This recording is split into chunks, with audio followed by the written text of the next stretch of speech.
Welcome to Quantum RX, the podcast that teaches you how to move beyond stuck emotions and trauma for mind, body, and spirit healing. I'm your host, Dr. Stephanie Davis.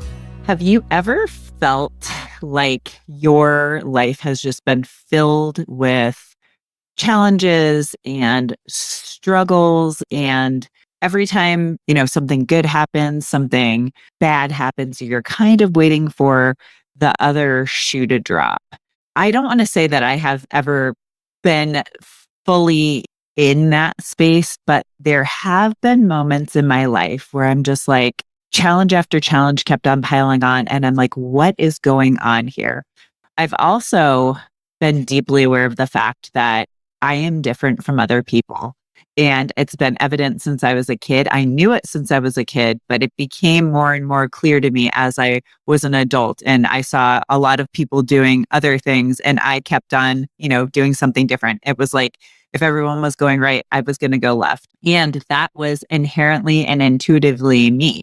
And I, over the years, have dove into different areas trying to figure out the whys. Like you can look at your personality, you can look at your Myers-Briggs. I'm an INFJ. You can look at trauma. You can look at emotions. You can look at, different tools. You can use your date of birth for a lot of things. You can look at human design, and you can look at astrology and some of the patterns. And I have looked at all of this, but it wasn't until I met the guests that we're having on today, who I am so excited about having, that I had so many aha moments. And she revealed to me why my life has been this way, how I receive and share transformation.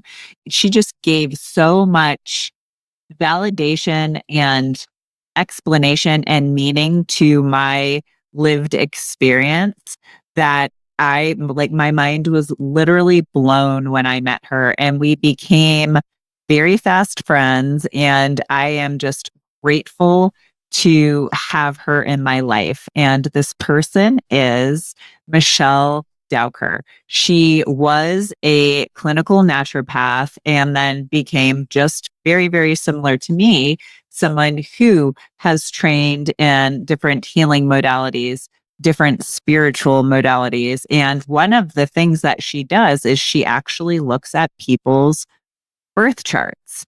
And she's not looking at it from like the, I would say, I don't want to say traditional astrological lens. She looks at that too, but she's looking at deeper levels of what is going on. And with her, when she did a reading for me, it was one of the most profound experiences that I've had. And I continue to unpack it to this day. And I am, again, just so excited and so honored to have her on here.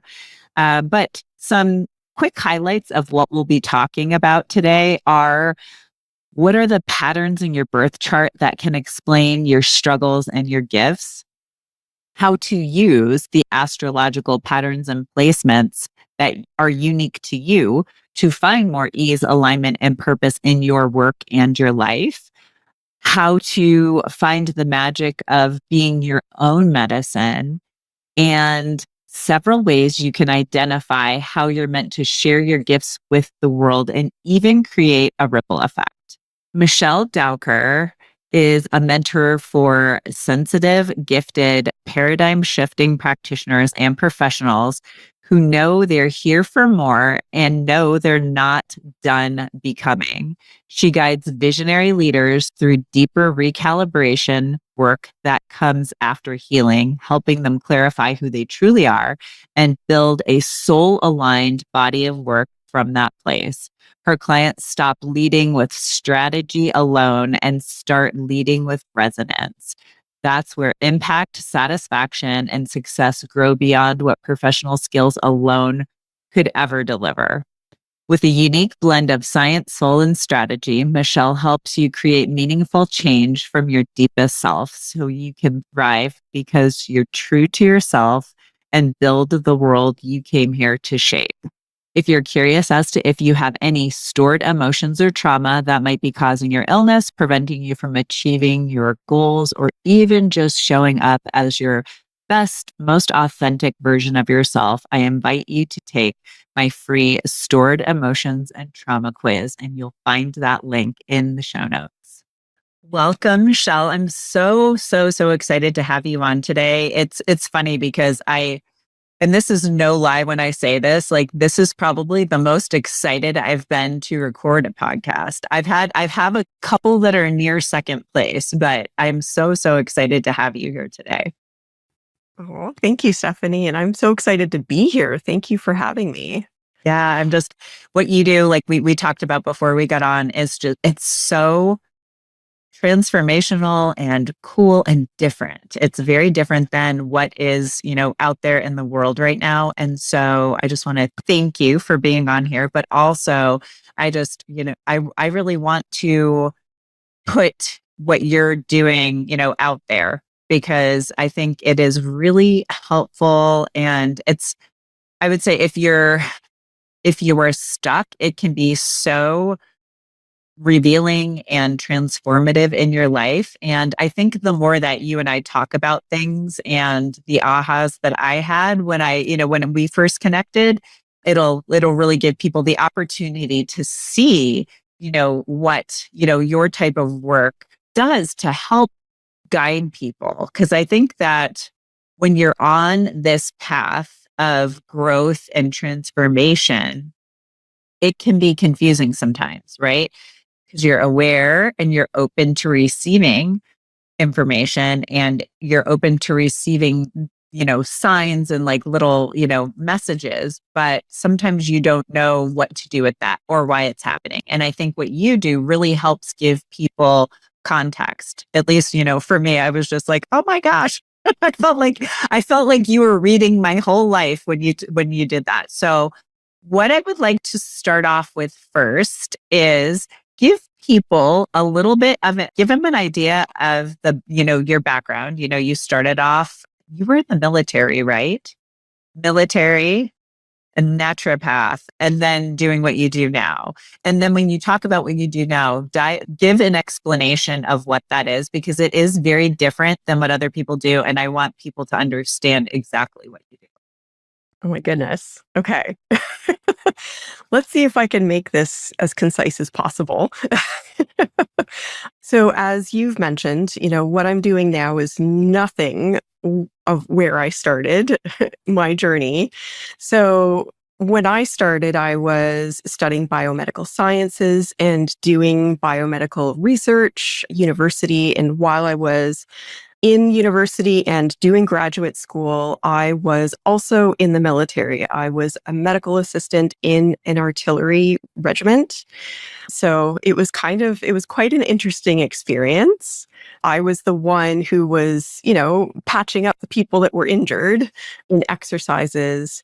I was taught a lot and got a lot of experiences that I wouldn't have otherwise gotten as a civilian in any capacity, which was really cool. And then I got sick. So I actually had to stop grad school because I was so sick. And I was going to doctors. I had chronic migraines, chronic sinus infections, chronic fatigue, chronic everything, weird infections that were going on that, all the different medications that the doctors were giving me, nothing helped. And they're just like, they were stumped. They didn't know what was going on. And they basically at some point said, well, I guess you're just going to have to learn how to live with this. And of course, I'm like, no, that's not acceptable. And that's what sent me on this journey of discovering complementary medicine.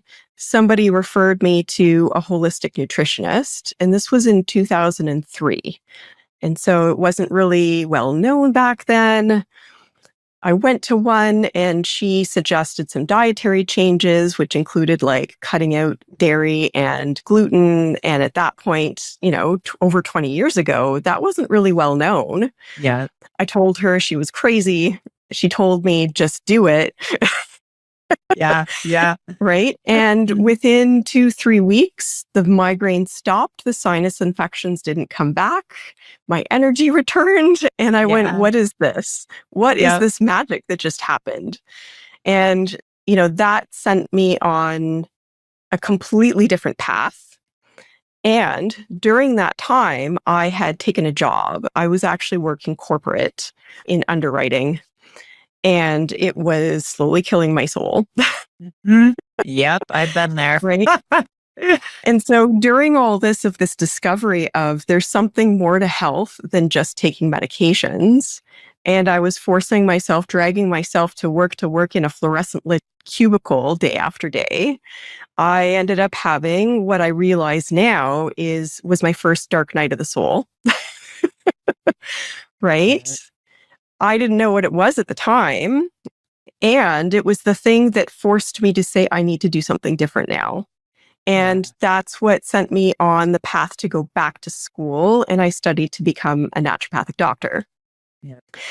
And so I did that and I moved out to the west coast of Canada and I practiced. I had a clinical practice there. I was a general clinician and it was good. It wasn't, I also knew that it wasn't the thing. Like I was still journaling every night. There's something more. There's a purpose that I'm here to fulfill. And I feel like this is not it. But I didn't know what it was. And then a bunch of events happened that forced me to move back east. One of which, so two major ones, my now husband, his work contract changed and he had to move back to Quebec. And my mom, who is from Quebec, was diagnosed with terminal cancer.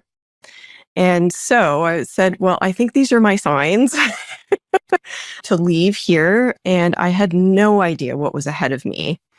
I tried to start a clinic in Quebec the same way that I did in the West Coast. And then I had to put those plans on hold because my mother was dying and then she passed away. And I tried to go back to trying to make the clinic work and with dealing with the grief and dealing with all the regulation differences in Quebec and forcing a clinic to work that just wasn't feeling aligned. I ended up hitting my own wall and ended up in a health crisis.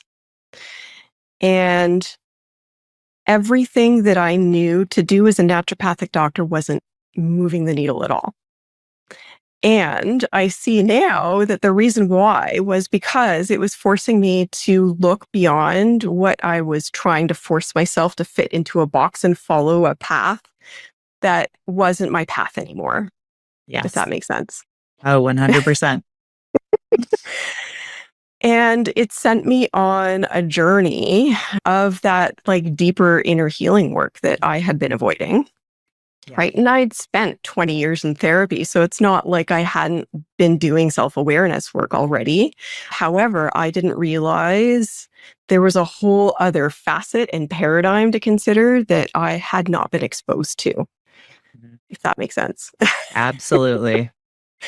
And so this journey ended up taking me to what I now see was an awakening. And it's actually interesting. This journey, I ended up saying there's something more to this that I need to learn. And it sent me down all kinds of certification pathways of I need to know more. I need to add to my toolbox Yeah. all these deeper things that I didn't learn as a naturopathic doctor. Mhm. And as I was learning these things, I was doing these things on myself and I was picking and choosing what was helping move the needle for me when nothing else was working. Yeah. And at the same time, I ended up connecting to a psychic medium who connected me to my mom's spirit on the other side. And I ended up going on an even deeper journey of of like healing these like deep, not only mother wounds, but wounds that I think have come down like my whole maternal line Mhm. that I could feel. And some people might believe this, some people might not. And, whatever. Yeah. However, I do feel that her energy, her spirit, whatever you want to call it, was walking with me on this journey. And it's almost like I ended up putting together this methodology for myself that it's almost like she helped me put it together, if that makes sense. Mm. Yeah. And so then once this all happened, I decided to start working specifically with people who were at the place where I used to be, right? When nothing Yep. was working, right there. So people with autoimmune conditions and endometriosis, which were the Mhm. health flare ups that I was experiencing at the time. Yeah. And I was guiding them through this deeper journey because all the treatments, all the diets, all the other things weren't working for them. And Right. this was the thing that finally woke them up and helped them, find the results that they weren't getting before. Yep. And then working with these people, once they would come on the other side of it, they were like, now that I've awakened, I can see that the work I'm doing is no longer aligned, right? I Yeah. realize now that the choices that I were making were just based on expectations or who I thought I should be, Yes. or, based on survival. And I was learning that working with these people now to align their work with who they are now was lighting me up. And so Yep. then I ended up on this next pivot, Yeah. right? Yep. And as I was doing this, I was continuing my own journey of growth and realization. And one of those pieces was discovering astrology, one of many pieces. Yeah. Yep. And I discovered something. Actually, this was the thing that explained more to me than anything else could. Even when I discovered I was a highly sensitive person, even when I discovered ADHD and autism and all the other diagnoses that I eventually got. When I understood about, what you and I have talked about, those alien construct Yep. patterns that can live in your astrology chart, Yes. it made my entire life make sense. And it Yeah. also made my purpose and actually what I'm here to be doing in my work and for others make sense. And then once I started to learn about that and guide my clients with that extra layer, it Mhm. helped them have their whole life make sense and then use that to open up their worlds in ways they hadn't before. Yeah. Yeah. Oh, I love it. It's so funny because I remember when we connected, I was like, she is like literally my soul sister because we have had such a super, super similar journey. The only thing I was not in the military, but my dad was. My dad was a Marine. So I feel like I lived that experience when I was younger. But same thing. It was like the corporate job. I was a corporate scientist, corporate researcher, and then a university researcher. Then, all of the things. Like one thing that I wanted to touch on was interesting because you and I seem to come across some of the same ideas in just slightly different ways. But I wanted to ask you when you were in naturopathic school, because I remember when I was in chiropractic school and then doing all my functional medicine training, they all talk about mind, body, spirit. But the emphasis on both like diagnosis or problem and then treatment is Mhm. so heavily focused on the physical body. They touch the surface, right, of like the spirit and the mind part, but they really don't pay it enough attention. Obviously, we disagree with the fact that I think that it's very important. I think that it's the most important element. And I feel Mhm. like when we have trouble with our spirit or our soul and we have trouble, emotionally, mentally, the physical symptoms that we have are a manifestation of that, not necessarily biochemical dysfunction, right? And so that was something that I was kind of like grappling with for a long time. And that's from at the end of last year when the things you told me made so much sense. I realized I had to let that go. It was literally like a gigantic, like release. It was like a massive, like cord cutting. I was like, I had to let that go. And I had to let that piece of myself and my identity go, which was harder than I thought it was going to be. I had tried to do that for a while, but I needed to fully embody it. But I think I just needed time to be like, it's okay. You don't have to be seen by those people. You don't have to be acknowledged by those people. that is part of your past. So what's interesting was then I went and I cleared out like all of my emails and my social media, and I left groups. I disconnected from a lot of that, and it just felt so much better and so much freedom. But then when I connected with you, and just to give people an idea of what she did was she did, would you call it a natal chart reading, or what would you technically call it? You did a quick mini reading for me. Yeah. So I did a little bit of a mini assessment. Yeah. To caveat here that I'm not an astrologer by Yeah. trade.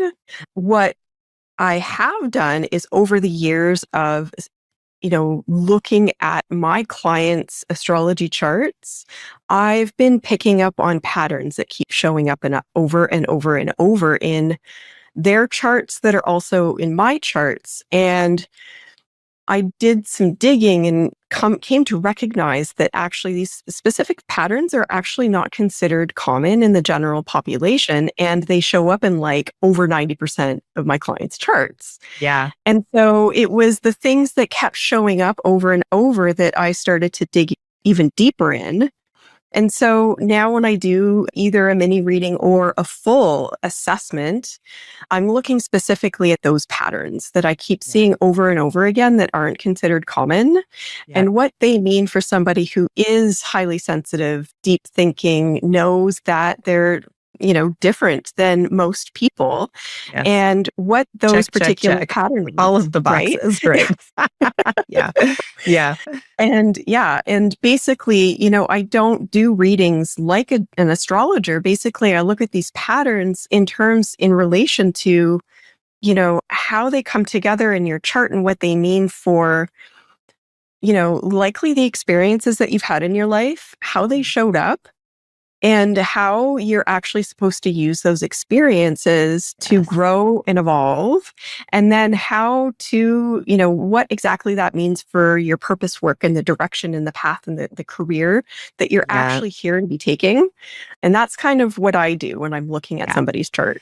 And I love that because I feel like I said before, we had discussed that I had some other readings, and not that they were not as informative, but they're a lot more of, there's more touched on, right? I like the fact that you're more focused on kind of career and purpose and your path, rather than, this is what's happening in, for your love life or your, finances or things like that. I really appreciate that because I feel like that's the area that I have struggled with the most. Just basically wondering, am I on the right path? Always wondering, right? And that kind of comes with that aspect of not fitting in. So, like I said, before we hopped on, I reviewed a couple of times what you had originally sent me.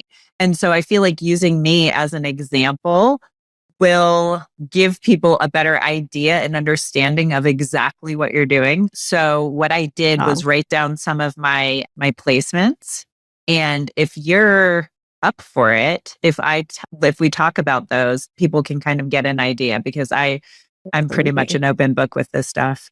Yeah, I'm just going to bring up your chart. Okay, As go for we it. speak. So, full disclaimer as well, the astrology readings that I do, I mean, that's just like the entry level of the Yes. deeper work that I do. Yeah.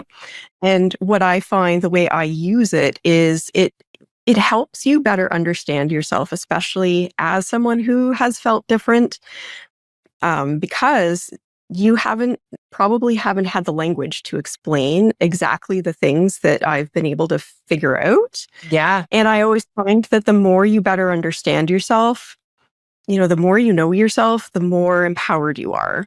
Yes. And the more then you can own those differences and leverage them in your work, because that's what I'm here to do, is help people who have gone through an evolution now. And, now they want to align their work with this next, version of evolved self. And so this is the first step to help you more deeply understand how you're actually designed and what you're supposed to do with that in your purpose work.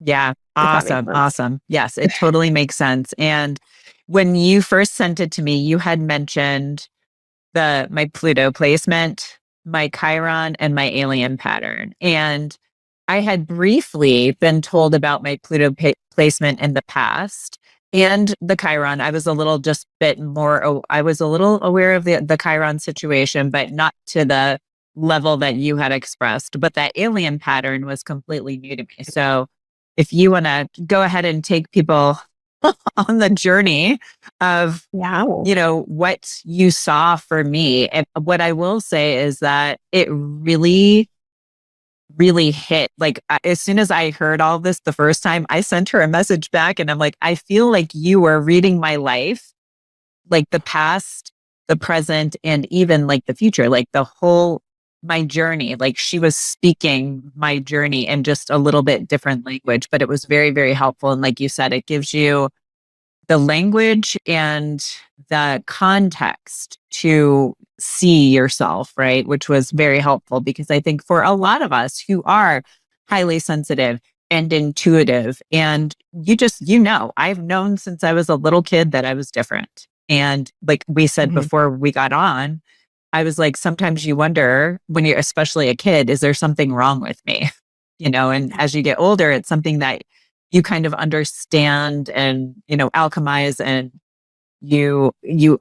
some people, I will say, I know some people who are probably like this and they haven't gotten to the place where they're aware yet. And so it's a deeper struggle for them than those of us who have been a little bit more open and aware and, willing to seek that out. Right. Mhm. Absolutely. Yeah. And I found for myself that understanding, these particular patterns made a world of difference to understand why that is. Yeah.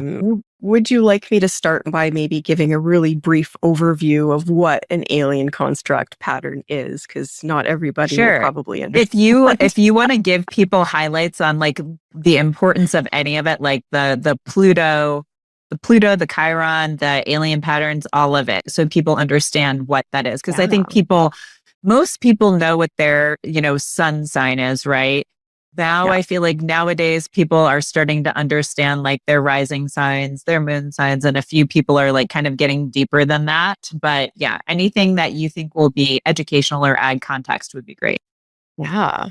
So the thing that changed the game for me and, speaks to why, when you were listening, you're like, oh my goodness, this explains everything, is the concept of what are called alien constructs or alien patterns. And I didn't make up that name.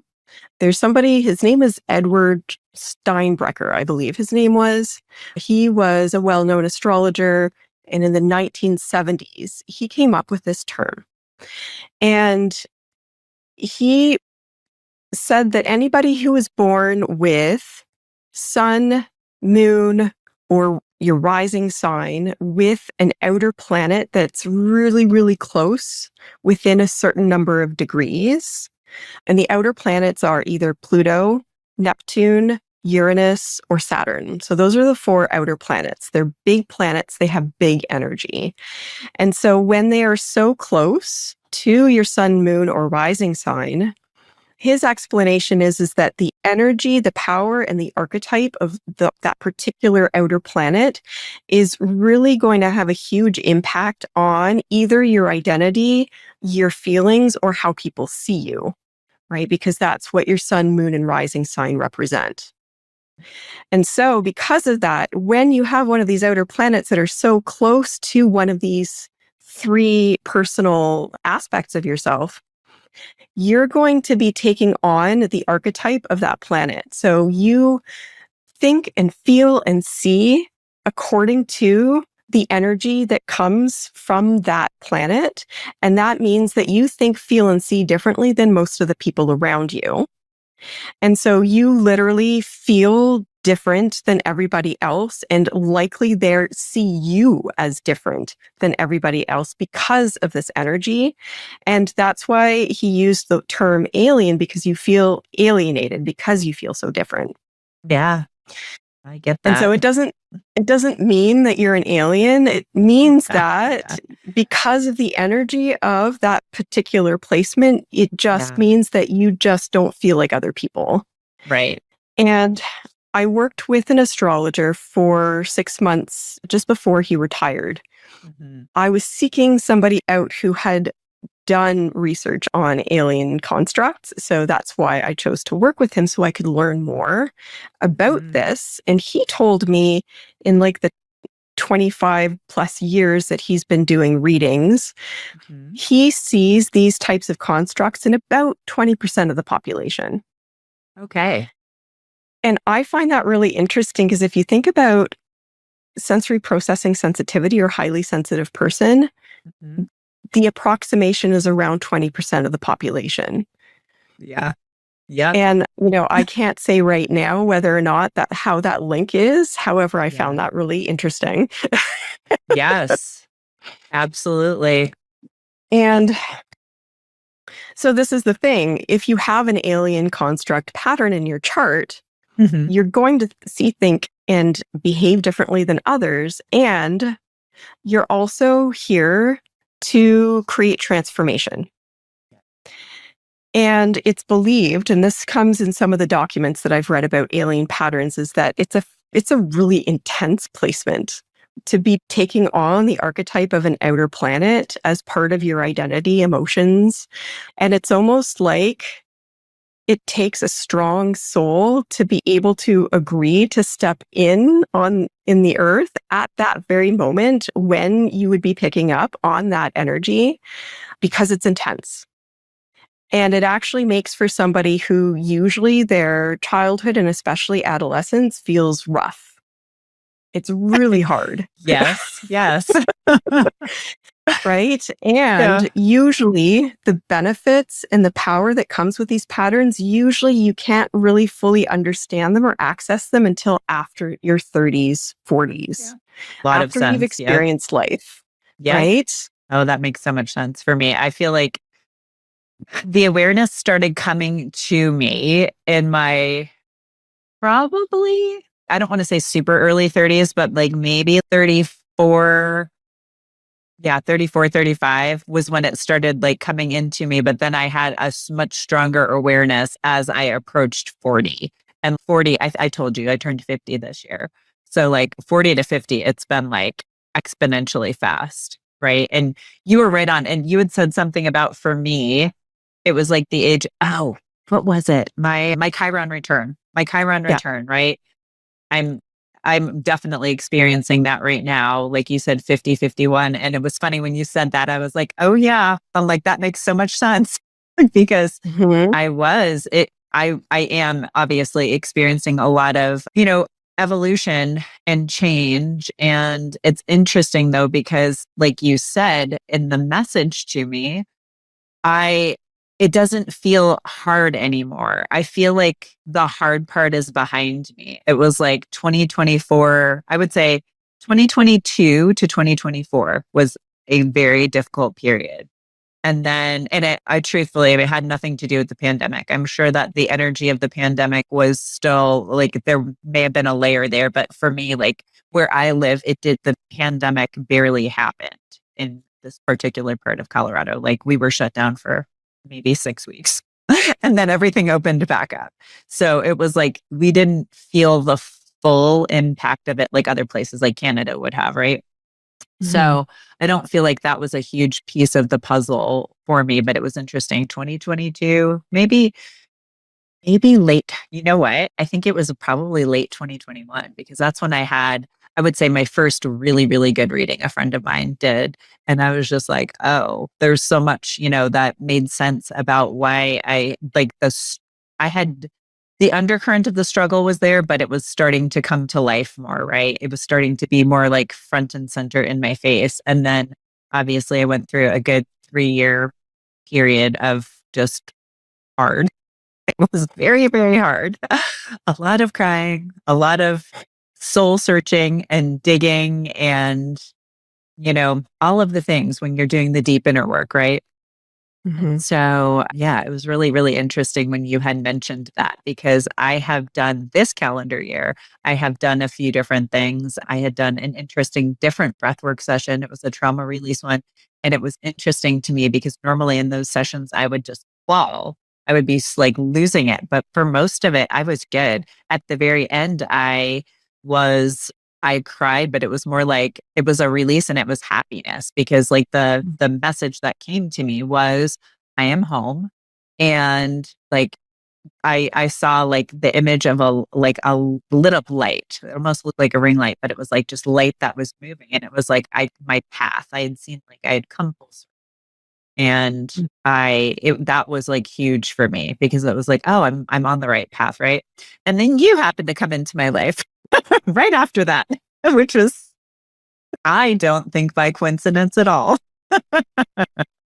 Nothing So surprises me no, anymore. me either. Me either. Not at all. Not at all. Yeah.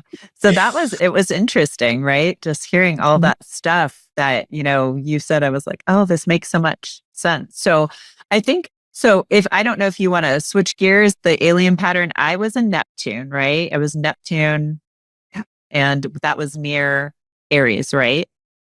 Yeah. So Okay. the alien pattern for you is on your rising sign, and it's Neptune on your ascendant in Sagittarius. Oh, interesting. Yeah. Okay. And so, depending on whether or not the outer planet is right beside your sun, moon, or your rising, it kind of gives you a different flavor of the transformational energy. And Okay. then on top of that, the specific planet will give you another flavor of what the energy is that you're here to be using Yeah. in that way. That And makes sense. so, for when it's on your rising sign, so if it's on your sun sign, it's called a power alien construct. If it's on Okay. your moon sign, it's called a vessel alien construct. And if it's on your rising sign, it's called an instrument alien construct. Great. And when it's on your rising sign, you're here to change and transform the energy of other people through connection with them. So when you're in their presence, even if you don't say anything, you've got this like transformational type of energy that not only can change and transform individuals, it can also impact groups of people. And you can either, depending on if you know how you're directing your energy, you can either bring out the best in people or the worst in people, Yeah. if that makes sense. Yeah, absolutely. It's so interesting. And It's so interesting. and so there's one piece of it in terms of like how you're wielding the energy of that. The other piece of it is that you're kind of like naturally a karmic mirror for other people and for groups. So basically, your presence acts like a mirror to show people their own energy. And when it comes to the Neptune energy, it's all about oneness, like collective love and understanding, like the deeper, instead of that us versus them, power over and versus control kind of energy. It's about understanding that we are all connected. There's this deeper, like, sense of love that connects all of us. Yeah. I'm laughing And because I always say that. My thing that people know me for is I'm like, why can't we all just love each other? Like, why do we have to make everything, like you said, us versus them or about our differences? Because when it comes down to it, most of us agree on, I'd say, 95 to 90% of things in general. And our differences, I would say, make us unique and special rather than us being all the same. Right. And I'm like, that's my whole thing. I'm like, why can't we just be kind and love each other? And the connector piece. It's funny. I have long known that and said that to people that I'm a connector because I know that even if I don't have the answer for somebody, I can usually connect to them to where they need to go or get them going down that path. And I've done that even like in my career, like when I do even years ago doing discovery calls with people for like functional medicine. I would listen and be like, you know what? I could probably work with you, but I know somebody who's a better fit. So I'll send you there. Right. So it's stuff like that. And I've always I have a lot. I have a lot inside me, and a lot people will often just come to me and be like, "Hey, do you, I've got this question," and I'll be like, "Well, here, go do this," or go to this person, or whatever. I knew inherently that I was a connector. So hearing you say Mhm. that just makes me laugh because I'm like, "Yep, that's me." And I mean, so I'm just pulling up my notes here so I can sort Yeah. of speak to this exactly. Some of the other sort of energy points about the Neptune archetype. As I mentioned, you're the master of universal love and compassion, Yeah. and you have that That's funny. ability to call forth a vision or feeling of the ideal self in other people, right? And that's how you can act like the karmic mirror, right? For other people is to show them that, ideal self that they can now attune to. And, the thing is that not everybody wants to see that, Yes. right? Yeah. Not everybody wants to see that ideal self version of them because then for some people, it might show them where they still have to do some healing work and maybe they don't want to, Yeah. right? They don't, they're not interested in going deep because we've mentioned, it's not always an easy journey. However, it's the most liberating thing that you discover that on the other side of it, you say it's totally worth it. Yes. Yeah. I say that all the time and However, I will say it over and over again. It really is so incredibly liberating and empowering once you come out the other end, once you've, walked through the fire. mhm, It's such a gift. That's the only thing I can say. It's such a gift. absolutely. And for those people who they don't want to see it, they're not ready yet. It's not what they're interested in, right?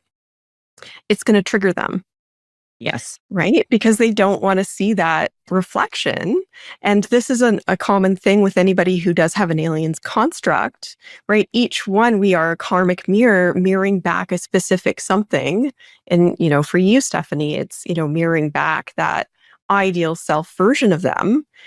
For me, I have two Pluto alien constructs. And so for me, it's about actually mirroring back the shame that they're holding within still so that they can see it, so that they can release it and transform over and above, right? And that's hard because no one wants to Mhm. look at their shame if they're not ready and Yeah. willing for it.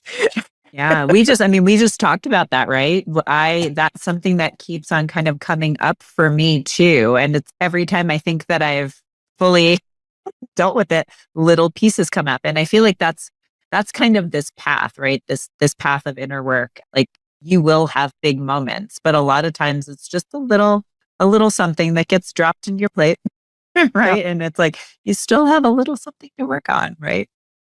And I mean, that's always the case, Yeah. right? There's Yep. always more to expand into. If you think about, expanding your consciousness and your perspective, right?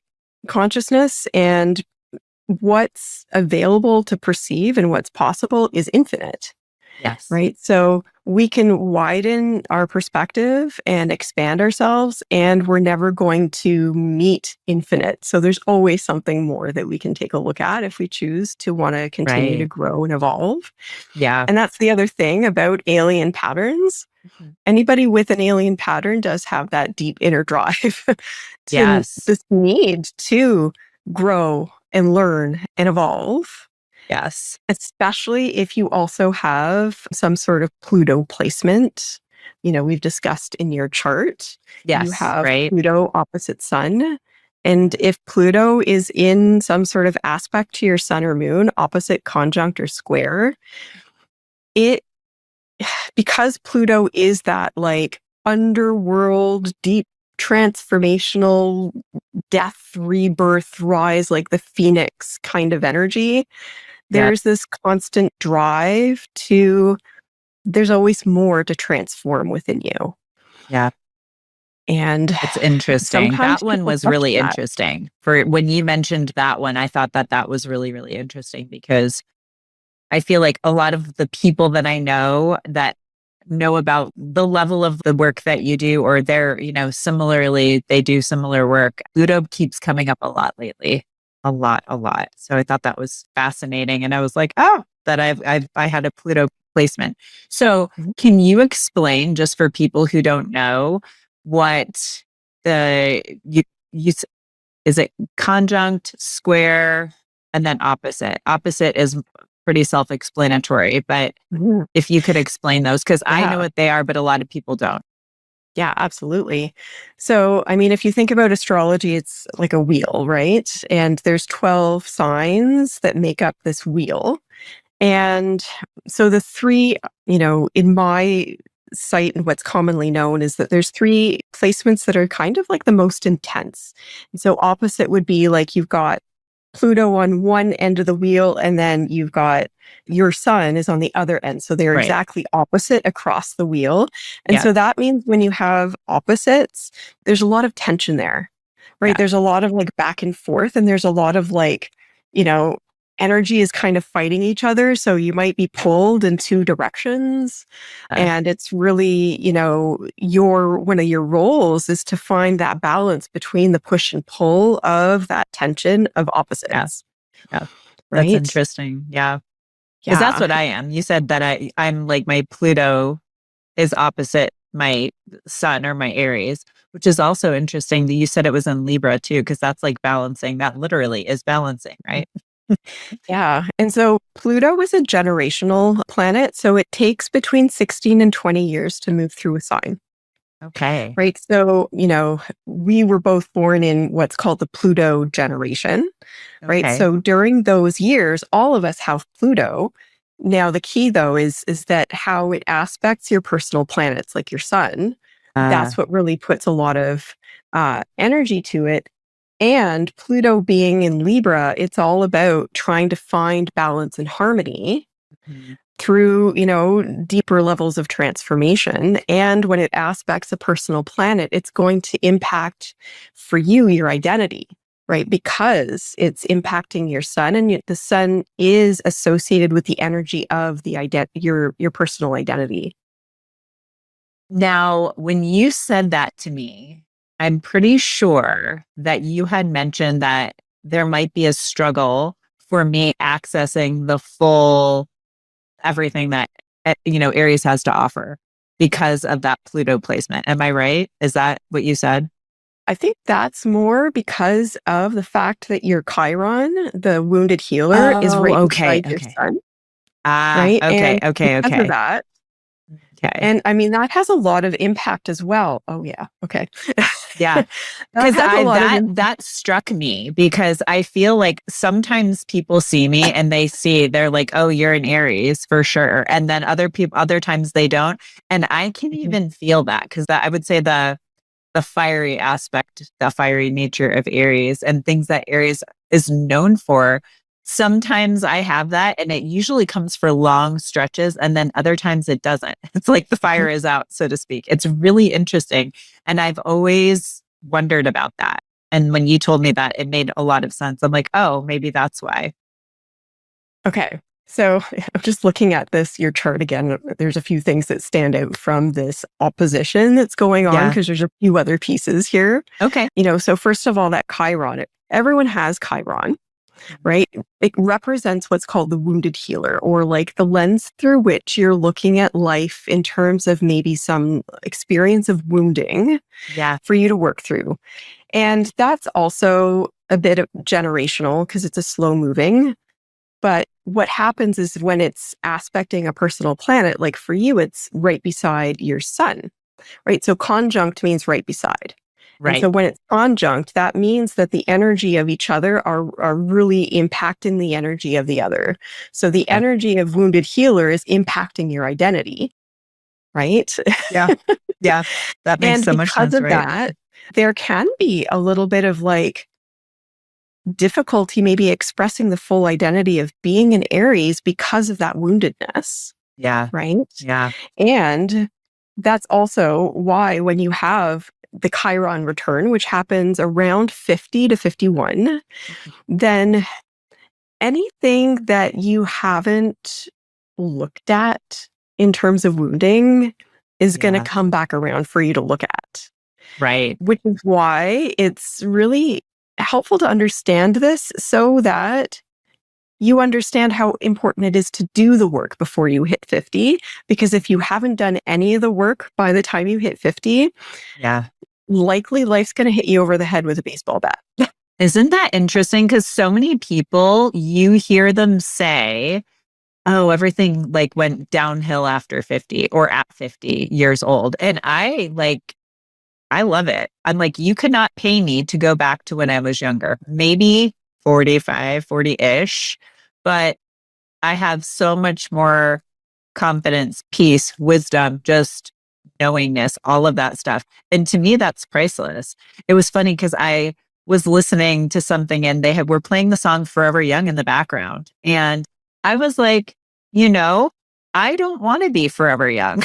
I'm like, I really love the wisdom and the wisdom and the confidence and the peace and knowing is just, it really is priceless because I feel like not having that is one of the main reasons that people struggle, right? Because they don't have that.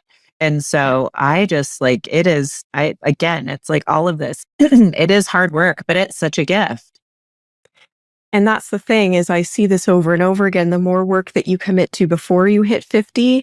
then, 50 doesn't feel like you're hit over the head with a baseball bat. It can Yeah. feel, filled with ease. And especially when you have an alien construct, being younger was hard. And so now that Yeah. you've been able to, have this healing and tap into the energy of, these placements, you know, you don't want to go back. You don't want to go to where you were younger and you didn't have Yeah. this empowerment and knowing and inner peace Yes. and all the Yeah. things. That makes total Right. sense. Yeah. And so going back to, the Chiron right beside your sun, there is going to be there can be this push and pull between expressing Aries as your identity, right? And then you've got this opposition with Pluto, which is all Yeah. about that deep transformational work and underworld stuff. And your Pluto is right beside your midheaven. So your That's right. Yeah. midheaven, right? So you've got your rising sign, you've got your descendant, like your ascendant and descendant, which splits your circle chart in half. And then you've also got your midheaven and your Inium Coli, which kind of splits the circle into 4 quadrants. And your midheaven represents, in general, your career, Mm-hmm. right? And the fact that your Pluto is right beside your midheaven in Libra, Yeah. indicates that, you are here for transformation in your work and to guide transformation, right? And for you to find that balance within yourself with your identity and your healing first. And then, and this is the other thing is I often see with Chiron right beside Sun is there is this deep, deep inner drive to do that healing and then help others with it. Yes. Right? Yes. Yes. Yes. Yeah. Yeah. And then you've got this Why I like do what I added do. thing with the Pluto and the midheaven right opposite. Like this is your whole Yeah. makeup. Right. Yeah. It's really interesting. It totally makes sense because it is true. I mean, similar to you, I was feeling very unfulfilled and I felt like a number when I was working in the corporate world. And then I was like, okay, well, I can go do, university science. And so I was a researcher there. And again, like for the same reasons, not fulfilling at all. And I had always wanted to be a doctor or a healer, but it just wasn't, it was not in the cards. I knew that a conventional medical school was not for me because it wasn't going to give me the answers that I wanted. And so I had hormonal issues. I had my hormonal migraines and all the things. And that helped. I did some natural medicine and acupuncture. I ended up going to school. And it was interesting because I was I don't want to say enamored, but loved the fact that they were talking about mind, body, spirit. But then when I saw the actuality of it, it's just, a lot of biochemistry and physiology and not, addressing anything else. And it was funny because it kept on pushing. Because I'm like, just like you said, there has to be something more. But Mhm. as I did the work for myself and, did that moment of healing, I have always like I would turn around and start doing that for other people. So that definitely has been a theme, this whole, Mhm. process. That Yes, totally makes sense. absolutely. Now, there's two other aspects that I didn't mention to you that I think will explain as well what this inner drive, not only for you, but for anybody who's born between 1950 and 1990, and particularly anyone born between 1971 and 1984. Oh, interesting. And yeah, and so the two things are, so first of all, Uranus opposite Chiron. Okay. That was from 1950 to 1990. Okay. And so Chiron, again, is that wounded healer. And then Uranus is all about, has the energy of like being a revolutionary. Like you can't follow rules. You've got to do it differently, I right? You see. can't Yeah. just follow rules for the sake of following rules because that's what everyone's doing. I've never been good at that ever. And I don't think I'm ever going to change. Right. Right. Oh, that's And funny. so Uranus is all about that. And by the way, I'm starting to look more deeply into asteroids, like other asteroids that aren't really commonly known. And I'm just looking at your chart right now, and you have DNA 1 degree from Uranus, and DNA is kind of like what you're like built with that you came with. And the fact that it's right beside Uranus Mhm. tells me it's like in your genes to not follow the rules. That sounds about right. And now the thing is that, so between 1950 and 1990, which by the way is the first time ever in history that we've seen this opposition for 40 years, Okay. it usually is only in any other point in history, it usually is in opposition for maximum 2 years at a time. Okay. And the fact that it's been Interesting. opposite for 40 years means like this Just energy has impacted an entire 40-year generation of this one side is like, you need to do it differently and break the rules. And like, you can't just follow rules for following rules. And then this other side of it, which is like the wounding. And there can be this like push pull between, I can't follow the rules, but am I good enough? yeah. Right? Am I worth it? Or, this like wanting to be different, but then feeling like you're wrong for being different, for example. Yes. Yeah. Yeah. Right. And so this general energy affected all of us. However, it's not going to impact us all in exactly the same way. It really, what's impacting is more like your personal planets and how they are in relation to this generational opposition. But for Okay. you, your Chiron is right beside your sun, Mhm. right? So there's this extra, and your sun is right beside another asteroid that's called Eris. Mhm. And I'm just learning about Eris. Eris is actually becoming a more and more important asteroid in astrology. It's actually kind of considered to be like Pluto's twin sibling. Oh, interesting. Okay. And from 1971 to 1984, Pluto and Eris were opposite each other, Okay. right? Interesting. And so there's this energy about control and power and communication and discord, and the need for this generation with this placement to try to create harmony with Okay. communication and with Okay. this level of control and over control and all the imbalances of power, Yeah. And we have a lot of those now. right? Yeah. And the fact that you've got, all of us born within this time have this, but then you've also got this opposition right beside your sun, which is connected to your identity.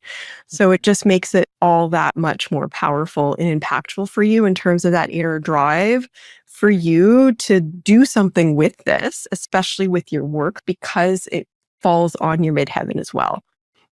Wow. Does That's a that make lot. sense? I Yeah, know. it totally does. It's a lot though. I mean, it makes a lot of sense because I do have that it's pretty intense. That drive to just keep on going and keep on doing the work, right? Mhm. Yes. And that's the thing is not everybody understands that. And and this is a thing that I've heard a lot too. I've heard this from my own therapists and I hear this from, coaches and some people don't, they say, when is enough enough? Like just learn how to be at peace with where you are at and just learn to be Yeah. happy with it.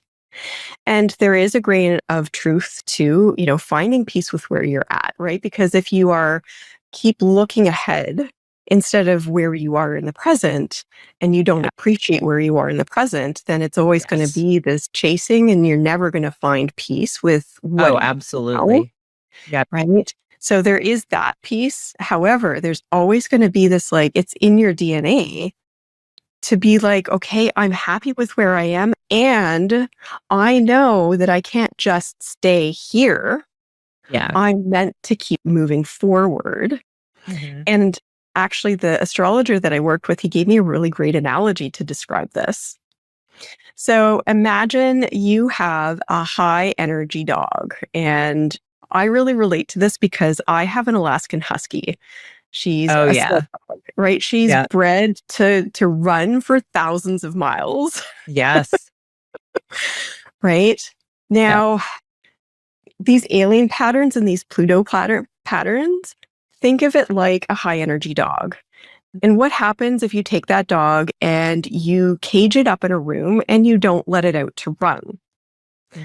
Eventually, that energy is going to build up and the dog is going to end up destroying the room, eating the couch, Yes. ripping Yes. everything Yep. up. Mhm. And that's kind of like if you don't follow that inner drive, if you don't, learn how to move with this and, accept that your life is always going to be about these continual evolutions and rebirths. If you don't listen to that and you don't follow that inner knowing, Mhm. it's almost like that dog with inside you is ripping everything up from the inside. Yeah. That makes a lot of sense. I mean, I get that, and I have learned to balance Mhm. balance the process, and I think some of it is because we talked about earlier a little bit the drive, the Aries drive, right? It's a push driver, do things, right? Yeah, do things and then think about it later. And so I have learned to do like surrender, right? And just allow for things to happen. And that has been helpful in the fact that I'm not constantly seeking and constantly doing, right? I allow things to be presented to me and be like, oh yeah, now is the time to keep looking, right? And I also think it's interesting too because I don't know if this has to do with, like my unique nature, but I've always been, for the longest time, I had to do things myself. I had to do it myself. And I would say in the last probably more like 5 years, I have realized that I do need people. I need people to help me with this. And we both have a lot of tools that we can use on ourselves. But I've also realized that sometimes I just need somebody else to hold that space, right? And allow me to just be fully in the moment rather than me like being like, do this, all the things that we might do with our processes, right? And those I feel like that's really helpful too, right? Because it takes the frustration sometimes out of doing this, right? Mhm. Doing this work. Absolutely. Yeah. And this is the thing. I mean, part of it could be, that Aries drive within you to want to do it yourself. And, because we're all multifactorial beings. Mm. The first thing that came to my mind is it can also be a common survival and coping strategy Oh, to yeah. be highly over independent, Yes. And right? it definitely was for me. That is a true statement. Yeah, and that's the Yeah. thing, right? Is that's what helped you to survive and get through parts of your life that you needed to have that particular strategy. Yeah. And what helps you to survive is not what enables you to thrive. Exactly. Exactly. Right. Yeah. So true. It's so true. And it was that it kind of makes me think about what we were talking about earlier, about what's happening collectively right now. The world is, there's a lot of things going on. You had touched on like power, like imbalances of power and the struggle there. And not just that in the, I would say, practical sense of the word, like what happens like politically or financially, but also on the energetic collective level, right? Too. Yeah. Like there is a lot going on. And I wanted you to, like you had touched on earlier, talk about those four levels of consciousness, because I think that that is really helpful to give people a construct to, understand what's going on and, how, where you are, like what level you're at and what, the opportunities you have to kind of move if you feel stuck. Yeah, absolutely. And I mean, that's the thing is we are right now in changing times. Yes. And there's many different explanations and reasons for it. I mean, one of the pieces of a very multifactorial puzzle, for example, is Pluto just moved into Aquarius in Yeah. November, Yep. and it's going to be there for the next 20 years. And, Pluto destroys before it builds back up and has a rebirth. Yeah. And, being an Aquarius, it's about innovation and it's also about being what's supportive for the people, not just a single individual. Yep. And this Pluto energy right now in Pluto in Aquarius can potentially represent what's happening in terms of like old things breaking down that are not actually in service to the greater good of the people, Mhm. right?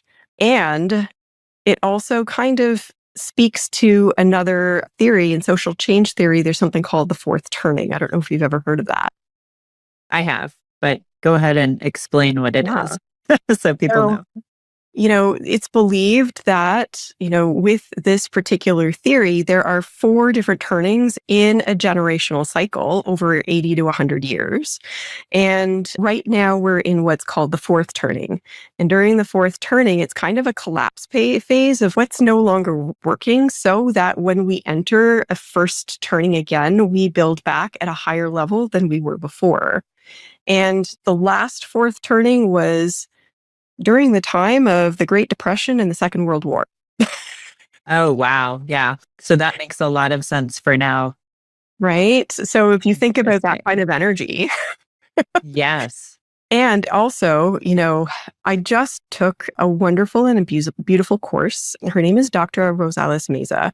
She was a licensed therapist turned medicine woman. So she went back to her roots and she's studying to be an Inca medicine woman. And she was sharing in the program that I took that her ancestors predicted this particular time in history, that right now it was predicted that we would come to this place where old ways were breaking down so that we can come back into a new paradigm that's more connected, Mhm. right, to the earth, more connected to nature, more connected to, spirit and like energy and our heart, as opposed to hustle culture and just being in our head, Yeah. Yep. right? So many of us are up in our head, right? Yes. And it Yep. keeps us, it's one of the things that I think keeps us disconnected from this deeper stuff that we're talking about. Yeah. And it's Yep. kind of a coping mechanism to to Yeah. survive. Oh, yeah. That was definitely me in my younger years, for sure. For Yeah, sure. me too. Yeah. And so getting back to what you were asking, Mhm. Yeah. I tend to talk in parentheses You're sometimes. good. You're good. Yeah, so we are in a time of change right now. And, paradigms are shifting in terms of like how people are operating, how we're seeing things, and levels of consciousness. And this is something that Jung spoke to as well in terms of in order to solve the world's problems, we can't do it with thinking and logic alone. It requires a change in consciousness. Yeah. And one theory in terms of consciousness that really resonates for me are the four levels of consciousness, which are to me, by me, through me, and as me. And, all of us have experienced and touched on all the different levels of consciousness, and we can flick in and out of them depending on what's going on within us. And it's estimated that 97% of the population spend 90% of their time in levels 1 and 2. And so level 1 is, it's kind of like the victim consciousness, the to me, right? You think Yeah. it's this feeling that life is happening to you and you have no control, you have no power, you have no sovereignty over your life or what's happening to you or the circumstances. Right. And I mean, we've all been there. And usually this is where we all start out. The issue is this, if we stay there and we don't move forward and we don't advance our level of consciousness, that's when Yeah. problems can really rise.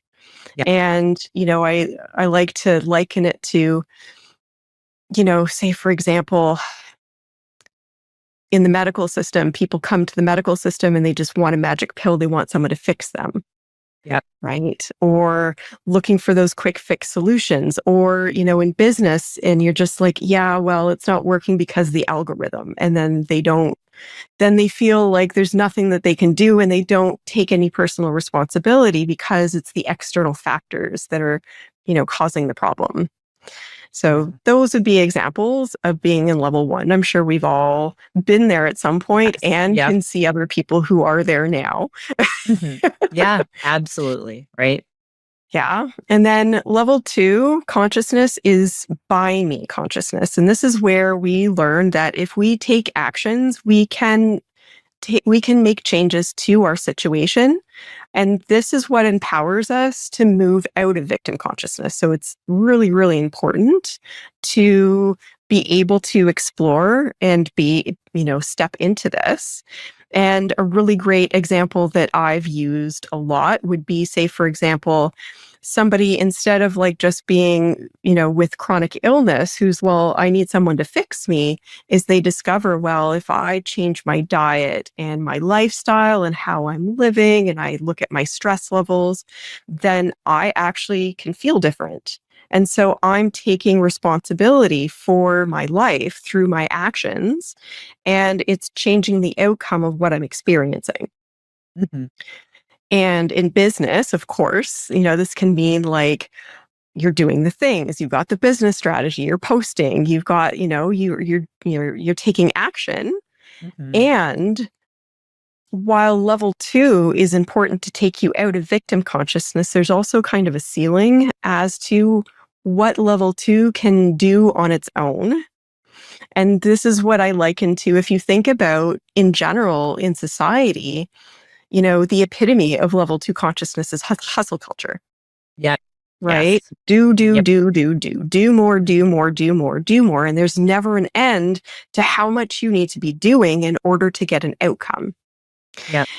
And the thing is that, there's a limit to how much energy and focus and Yes. time that you have in order to Yep. do things. And usually this is where somebody hits a wall, oftentimes burnout. Yes. Yep. Right? And then you get to this place where something's got to change. I can't keep this pace up for the rest of my life.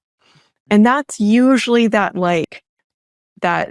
moment where somebody will then start to discover level 3 consciousness, which Yeah. is the through me consciousness.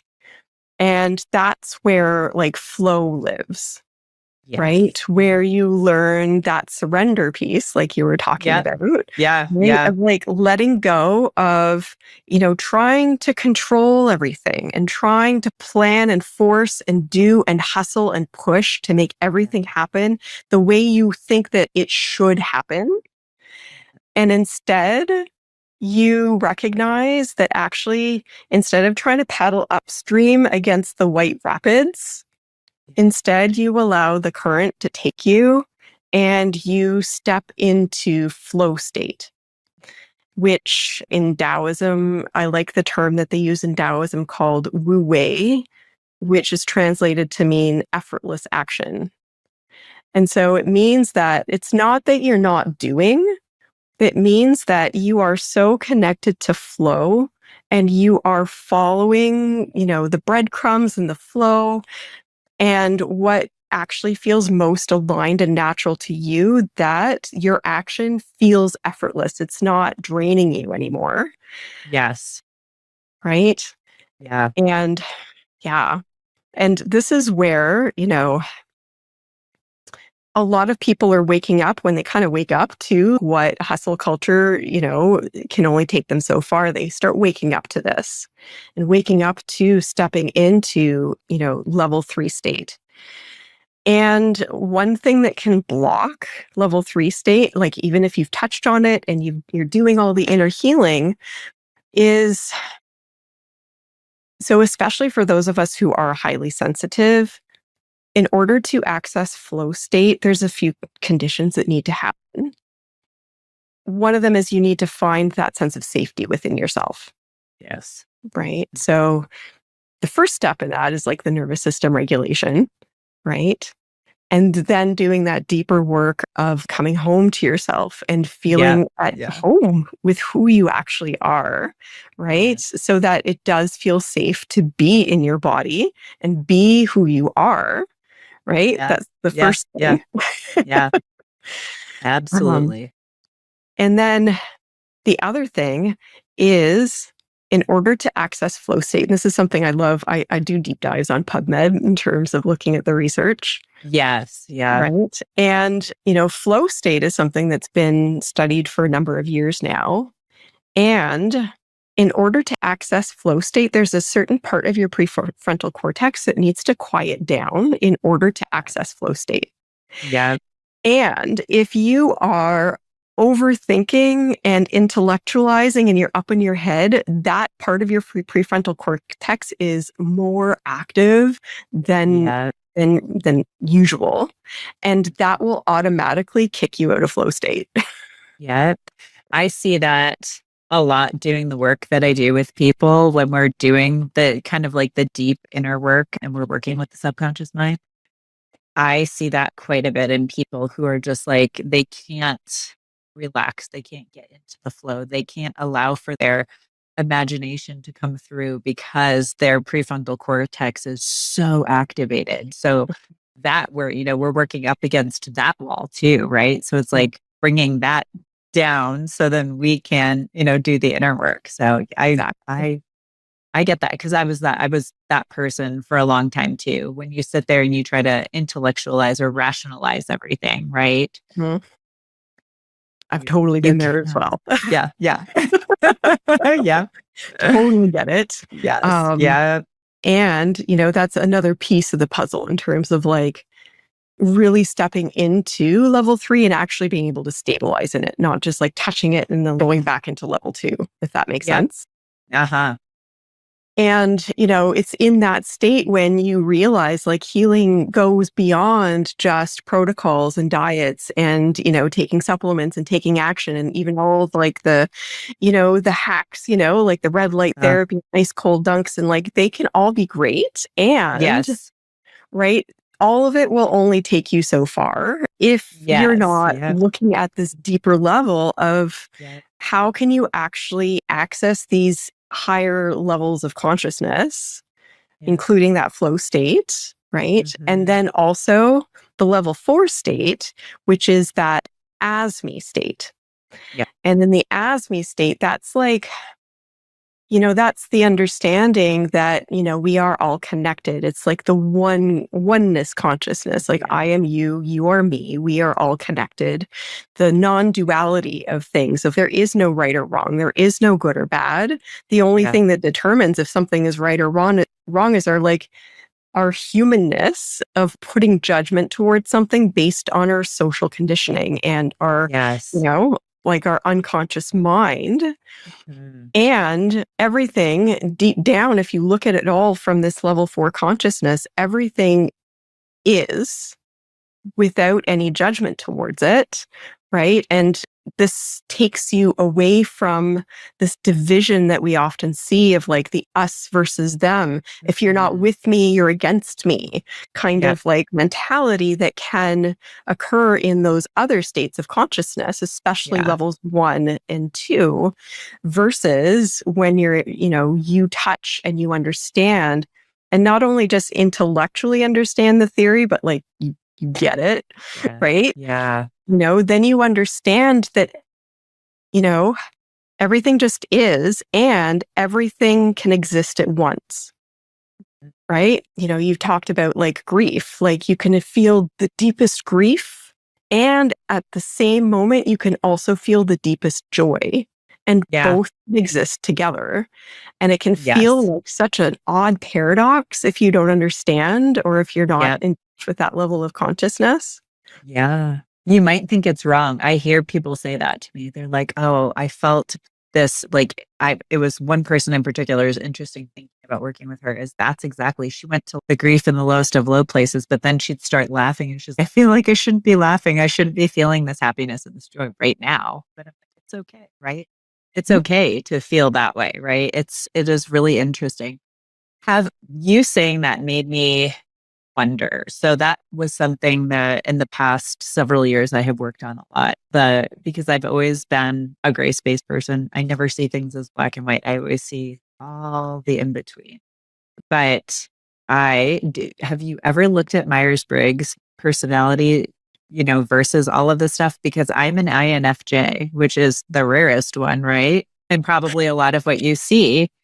But the judgment part, like the judging, and that's something that I do have to work on curtailing the judgment piece because I've gotten much better at it. But there's still, I think that's kind of one of my instincts is to like, and then is part of it survival, like the judgment, scan the environment, what's going on. But I have worked on that a lot, like trying to, like when I perceive something to be, quote unquote wrong, somebody doing something wrong is like putting myself in their shoes and, that understanding that person might be going through something really difficult. Right. And that's being expressed right now. And it's not really them. Mhm. So, but I find that that's something sometimes intuitively it just happens. And I'm like, I would say it very much depends on like my state of being in that day or that moment. Right. If I'm feeling a little, frustrated about something, it might like the judgment might be there and then I have to rein it back. So just curious as to what you might see. Well, it's interesting. The reason why I laugh, I would say at least 85% of my clients are INFJ. My Yeah. best friend is INFJ. Like, I Yeah. am surrounded by INFJs, even though it's the rarest of the Yeah. personality types. So at this point, it Oh, doesn't that's even funny. surprise me when someone tells me that they're INFJ. Oh, that's When we so get funny. along, it's like I'm an Yeah. Yeah. INFJ magnet. Oh, S- that's awesome. So I'm actually an INFP. And apparently Okay. INFJs and INFPs are like besties. So that makes a lot of sense. That's so interesting because people have told me, like, at different stages of your life to take the test because you might get different answers. I'm always INF, most commonly J. I would say that usually comes up, but I have been a P or a T too Okay. in different parts of life, but more often than not, I'm the J 75% of the time. Okay. I've actually Really taken it interesting. multiple times over the past 6 years, and I always get the same. So, Yeah. Oh, interesting. now what you were mentioning, however, in terms of the judgment, right? This can be sort of like the automatic reflex for you to go to, Yeah. particularly if maybe, there might be some like of that survival reflex, that like protective reflex, like things don't Yeah. feel, great. And so now, like, how do I get myself feeling safe again? Okay, well, I'll judge things, right? And Yeah. that will help me create some sort of level of like categorization within myself. And maybe then I'll feel more in control. Yep, yep, Does exactly. that feel aligned That with? yeah, oh, that makes sense because that's what I've thought in my mind. I'm like, "Oh, why am I doing this?" And it's Mhm, probably because that inherent survival mechanism, like I said, is inherently built in us as humans. That is something that our brain will always do, right? mhm, And I don't a lot of times I feel like in the realm of, say, trauma, emotional, spiritual healing, we forget about what it's like to be human, right? mhm, And that all of the things that we experience are normal. And it's like sometimes like you'll feel that way. Oh, I'm judging somebody. And then you judge yourself for judging somebody and you get into that spiral. And I Right. tell people, like, it's okay. It's okay to feel like this. It's normal. We're wired this way. It's being able to recognize that and then pull yourself out of it. Right. Mhm. And, Absolutely. yeah, that I feel like that's the key. Being able to that Yeah. recognition and being able to, get yourself out of that space. Because if you're when you see people who live in judgment all the time, like that's a tough existence, right? Hmm. And to me, it's speaking to that fear, right? The fear of the world or the constant surveillance and having to protect themselves. So Right. And the more, you feel safe within yourself, the more whole that you feel, the less you're yes. going to default to those types of mechanisms. Yeah. Right. And, Mhm. this is kind of like the epitome of shadow work. This understanding is as a human being, we all have the potential for every single potential emotion, every potential Yes. action, thought, each one of us has all of it within each other, within Yeah. inside of us. Yeah. And, the more that you don't accept that, that's when the friction happens. And the more that Yes. you can accept, okay, yeah, you might not fully understand. However, you can accept that, you know what? That might be me too. Yeah. Yeah, I think that's a huge piece of when I'm doing emotional work with people. It's getting them Mhm, to understand that we have this wide range of emotions. mhm, They're all we tend to categorize them as good or bad, right? Or positive or negative when I'm like they just are, mm, right? And we are wired to feel them all. And some of the work I have to do is just getting people feeling comfortable with feeling the emotions and then understanding what it is, right? yeah, And just saying, yeah, it's okay to, anger is a protective mechanism. If somebody's violating your boundaries, you're going to feel angry, right? So it's okay to feel these things like the sadness, the grief, all of these things. And people so struggle with that oftentimes because, like when you were little, you were told, oh, you can't, be that way, or don't cry, or don't be loud, or this or that, so often. So we get programmed. And so it's like, unlearning and deprogramming. And then mhm, it's funny because I actually often start there with people now and then move into the deeper work because I do find like sometimes when we just jump right into the deeper work, if these emotions come up, it can derail things if they don't feel comfortable with them or they don't know what's happening. So I have changed my work in probably like the last couple of years to mhm. do that stuff first for people who need it. Not everybody needs it. So, like we do different things with different people, but that is Yeah, one thing that I totally. find that comes up a lot, especially post pandemic, because a lot of people that brought up a lot of emotions and feelings and anxiety for people. So learning to regulate that and then we can, go into the deeper work, right? Absolutely. I like to think of it like, building the foundation of a home before you build the home, Yes, right? absolutely. Yeah. That's exactly And exactly what it is. yeah. And there was something about what you said, I wrote it down so I wouldn't forget, in terms of, being able to see all the different perspectives. And this is one thing that's kind of near and dear to my heart, which is why one of the two reasons why right now I've named my work, my body of work, the Vantage system. Yeah. There's two reasons for it, particularly geared towards people who are highly sensitive.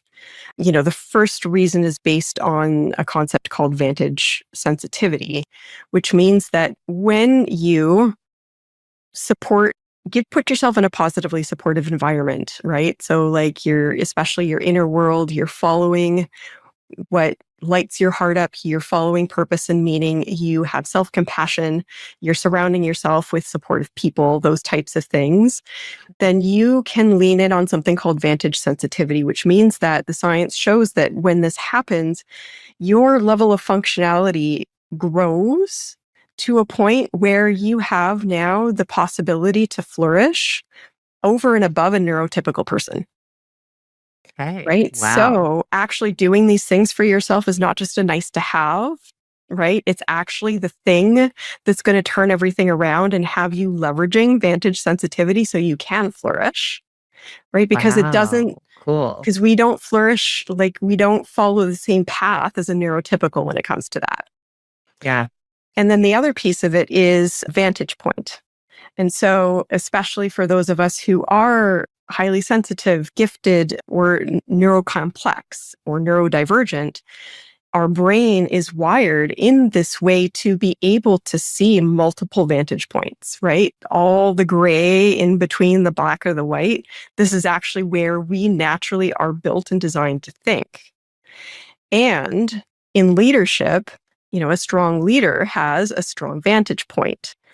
And the Yeah. wider and stronger your vantage point, not only is this beneficial for you, it's beneficial for the people that you're leading and healing. And it helps them, especially people who are change resistant, because now you can show them that you can see and understand where they're coming from. Yeah. And then they feel seen and understood. And they're more likely then to actually listen and follow and Yeah. potentially even explore what you have to offer. Mm. That's awesome. That's really interesting. So it's a good segue into talking a little bit about, like you said, you have that Vantage system, and I saw that you have the Evolution Lab. Is that new or is that not? So it's not new in terms of the work that I do. It's just how I'm kind of naming it and packaging it and positioning it. Okay. Cool. Love um, that. because, I've been going through my own personal evolution. I've Yeah. had it's funny, in 2024, I had a breakthrough that sent me on this path, and I kind of shooted myself back into going on social media a little bit sooner than I actually wanted to. I'm actually going to write a post about that soon. Yeah. My evolution wasn't done yet. And I Yeah. realize, these past couple of months, I've been seeing this next level of my evolution of who I'm actually here to be serving now. Right. Because I used to work with autoimmunity and guiding them through that Yeah. awakening. And then Yes. I started working with them on the other side of it when they wanted to align their work with who they are now. And now I'm seeing this bigger, recognition of I'm here for people who are designed like me. They've got these astrology patterns, right? Yeah. And so that means that they are deep thinking, they are wired for evolution, like it's in them. And usually most people don't really get what it's like to Yeah. live that kind of existence. And number two, after having several amazing discussions with friends and colleagues, right, including you and including a number of people that I went to school with at naturopathic college, I'm seeing so many that have, since graduating and starting their clinic, now they've come out the other side and now they've explored this deeper work and they've evolved, they've grown, and there's quite a number of them who, the pandemic was the thing that pushed them Yeah. to do this deeper work. And Mhm. now they're like, yeah, so me as a practitioner, I'm not super lit up anymore with what I'm doing. I Yeah. want my Yeah. work now to align with who I am now that I've evolved.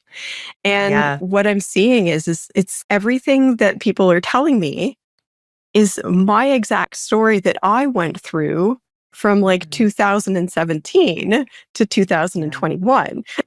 Yeah. So I've Oh, figured all funny. of that out. And Yeah. like, this is what I'm here for right now in my evolution is to help those people so that they Yeah. can now be the one who's, so you can work at the full potential of your medicine the way that Right. you're now here to do it in your, involved state. And Yeah. so that's why I've kind of I'm renaming how I'm doing it. And Awesome. yeah.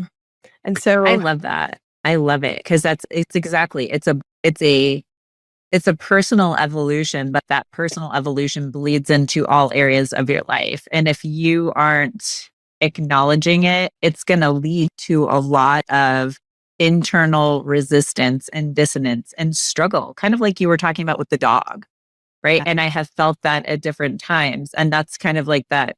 when I feel it building up in myself now, I know it's time I need to make a change. And so that, I mean, that makes so much sense. And like you said, like s- we all, there are certain aspect of the population who I would say, especially the pandemic caused us to see things in a different way and search for deeper meaning and deeper purpose. And that, I mean, I feel like that I have been on that path my whole life, but I would say to some extent, maybe the pandemic magnified it a little bit for me, but I definitely, I mean, I've been on this trajectory pretty much my whole life. And it's interesting though, because I feel like you are doing it so differently than other people are doing it. And I personally value the fact that people have walked that path, right? And they've done the work, because what I do see a lot out there is,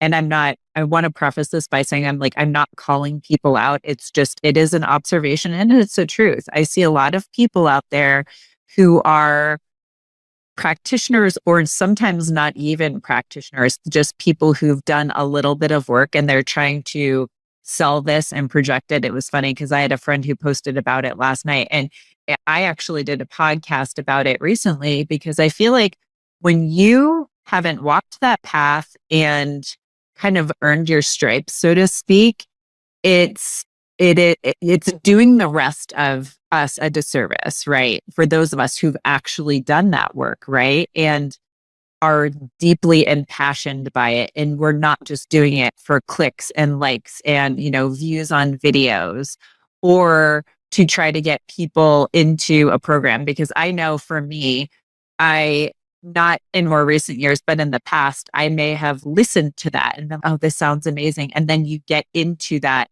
coaching or that group, or like an educational program, and you find out it's not at all what it was advertised to be, because the person who's doing it hasn't really done the work themselves and lived it and embodied it. There's something very, and I can pick that out so fast now. I mean, the energy even comes through on a screen, right? It's, and that, like, I get really turned off by that, because there are so many people in the, especially healing and helping space, that really haven't done a lot of the work themselves, right? And that is tough. Like, amongst, there's a sect of people that I know that are, I would say, healers and intuitives and different kinds, all different kinds of people. And that is a conversation we've been having for a long time, especially with the rise of social media and now AI. Now it's really easy to kind of fake it, right? But I don't know. I feel like my radar for that is just spot on now. I can pick it out in written word. I can pick it out in, like, when somebody's doing a video or a post. It's really interesting. Mhm. And part of me wants that for other people, because of the fact that I feel like they have been, like, some people have been misled, right? It's, unfortunately, some people have been misled. And I mean, you know what? Like I said, I have been misled too, and I have learned from it. And sometimes maybe it is that learning experience is really important, right? But it is happening a Mhm. lot. But I also think we're at an age, and I think it's part of what we were talking about earlier, where people are becoming more aware and they're learning. And I think that human connection and authenticity, like true authenticity, Mhm. and that the value that the human experience brings in the context that it brings to the work that we do, is really priceless and invaluable right now. And I think people are kind of craving that, especially as things become more kind of AI and automated, and, just the people who are doing things like, what I have heard from some of my, like, colleagues who actually sell programs, like kind of DIY programs, that stuff is kind of on the downturn, and people are looking more to work with people, like in a one-to-one capacity or in a group capacity, right? It's really interesting how everything is spiraling right now. It's kind of spiraling up. Yeah. And I mean, I just wrote a couple of things down here from what you said. I think this is why, there's a lot of verbiage out there saying we're in a bit of a trust recession right now, Yes. because there have been Yes. so many people who have, been burned one way or another. And unfortunately, there are some people who are just putting things out, as a predatory means to gain money. Yeah. I don't know if that's all the people. I think there are probably others that, they mean well. However, maybe Yes. Yeah. they might not have their own awareness yet of where they actually are, right? And they can only Yes. lead Yeah. people as far as they've gone themselves. Yeah. And, there are other people who, and this is a really common thing, especially in the spiritual community, is bypassing, Yes. right? Like, That's what my friend and I were talking about. Yes. Yeah. and, that can be really dangerous as well because it can look one way, but really they've kind of bypassed doing that like inner excavation work. And so Yeah. it looks all great and lovely on the outside. However, it's missing something and it's not grounded. Yes. So, Absolutely. and people Oh. are waking up and they are becoming more discerning. Yep. And I think it is important for all of us to, raise that level of consciousness so we aren't in that to me consciousness of, Yep. well, I bought this program and I got burned. So this happened to me. And for the consumer to be, part of the equation can be the consumer being more, discerning and Mm, understanding what actually they need versus just looking for somebody yeah. to save them, and Yes. understanding, having that inner self-awareness of, how they operate and what they actually want and where they actually want to go, and filter that out, instead of just reaching for the first person who tells them, what I'm going to save you and I'm going to do this for you. Yeah. That might also be a piece of that energetic mismatch that can Yeah. cause. That's another thing that I'm very careful with people that want to work with me. I'm very careful to discern that Mhm. because sometimes I think that people need to do some kind of preparatory work before they do work with me. Yeah. Right. It's like you definitely have to be at a certain place. And I'm clear on that now. And that's doing this work. Before, I would say maybe 2, 3 years ago, I wasn't quite as discerning, but I have seen, the more it's like interesting, it's like the more I am like that, the as me, and I like embody everything that I am, Mhm. it's very easy to pick that out. If somebody I spoke with somebody earlier this week, and I think she's right there. I think she's super duper duper close. And I think she recognized that too. And it's funny, we did a discovery call and I just wanted to say thank you. I've been listening to a bunch of your podcasts, and she's like, it's made me understand myself more. And it's prompted me she's kind of like you and I were probably like 10 years ago, because she is in the medical profession, and all the things just weren't working for her. So she knew that there had to be something else. So she started doing all of this stuff, right? And she's like, yeah, there were different modalities that she's been trying and they are helping.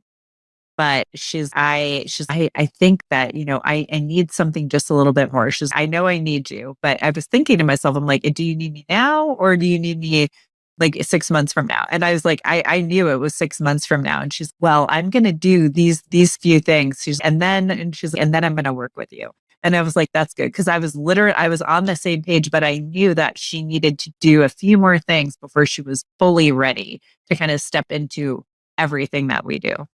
So Mhm. I think it's huge and it's really important, because if you are just it's interesting. We were talking about working with other professionals. I think depending upon where you are kind of energetically and where you are in your alignment, and obviously that manifests as boundaries, right? A lot of times when we're younger, we will take all of the people in. I don't know, it's probably a combination of just, wanting to help everybody. You're a little naive.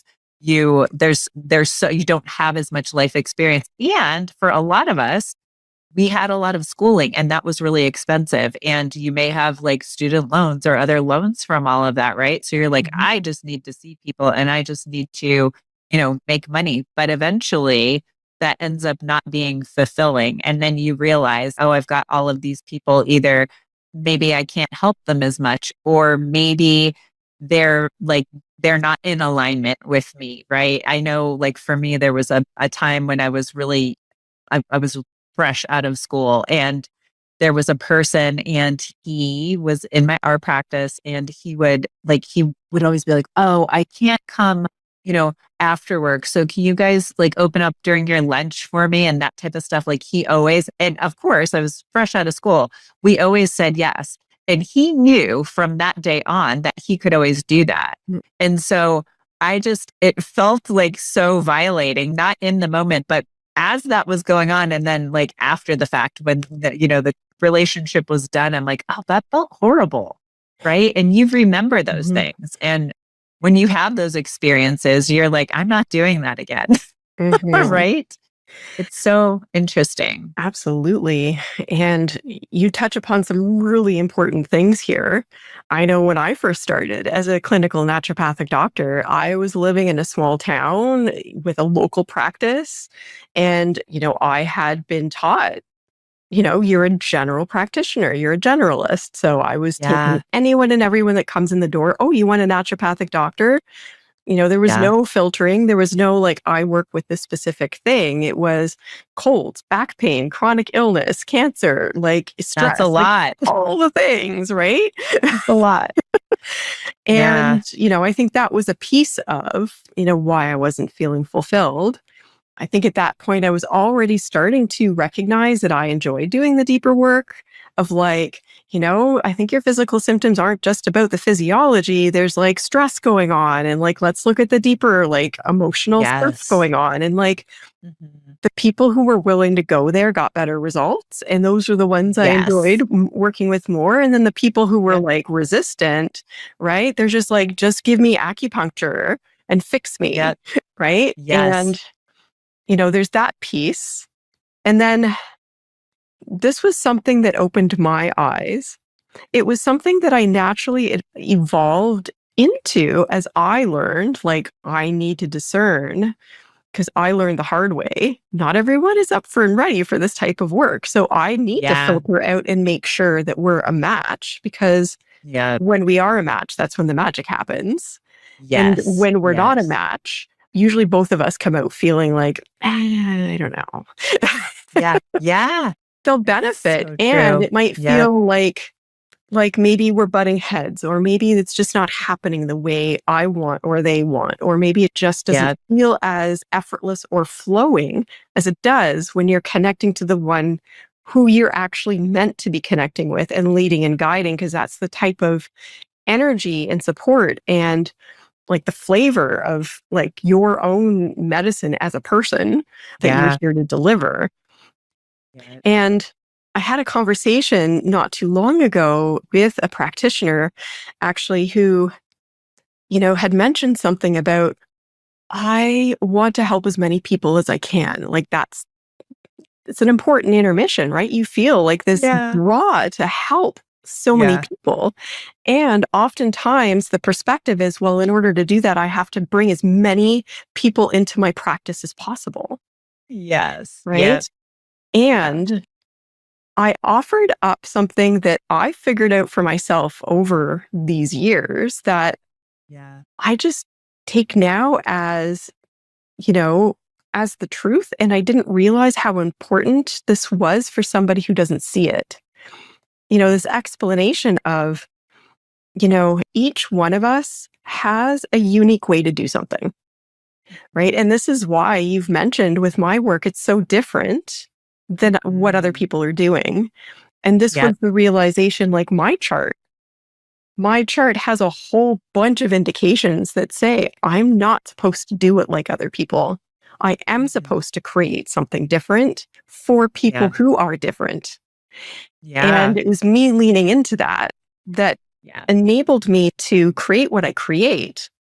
And now what I see is, especially when we're designed like you and I, we have something within us that we're supposed to embody to our fullest potential because that's actually the medicine that's going to transform the people we're meant to transform. And the deeper you go with that, the more you own that and lean into that, and then create something that's specifically for that, and filter out the people that are not made for that. And you work specifically just with that person. You will take them farther and they will get bigger results than trying to be the generalist working with everyone.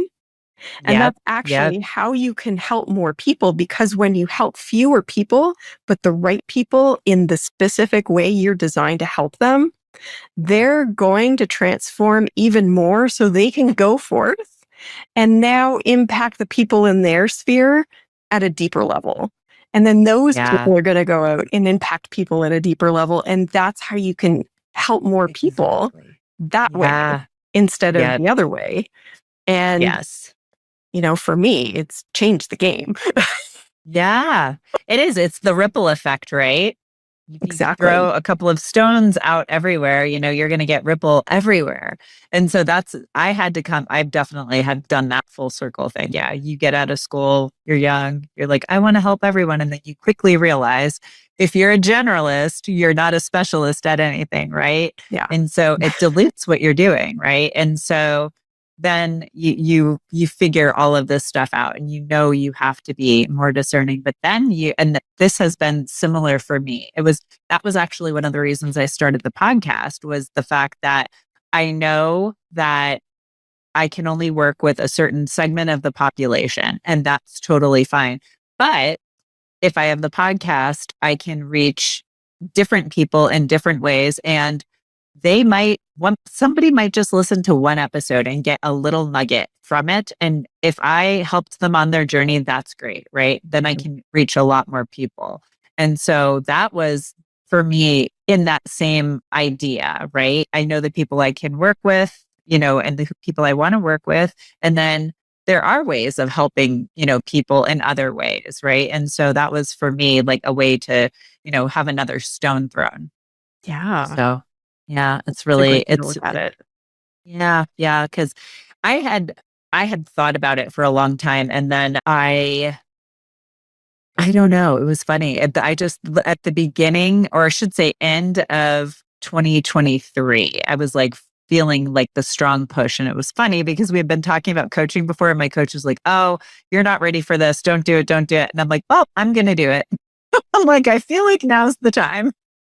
And I did, and I was glad I did, because it really has been great. Because I will sometimes just get notes from people, and they'll be like, yeah, I just wanted to let you know that, some of the words that you said helped me, or that guest that you had on was really helpful and, made me think about things in different ways. And obviously, this is also like a platform to shine the light on other options out there. And, just I very much this year have been like intentional on bringing on guests who I think are doing really amazing, different, transformative things. And I was super, I still like, I was so excited to have you on, but like there's a couple of other ones that I have coming on pretty soon that are going to be really cool too. Just even some people, like I have one who's coming on soon, she was a nurse practitioner and then became a conventional medical doctor, and then in functional medicine, that had her own crisis. And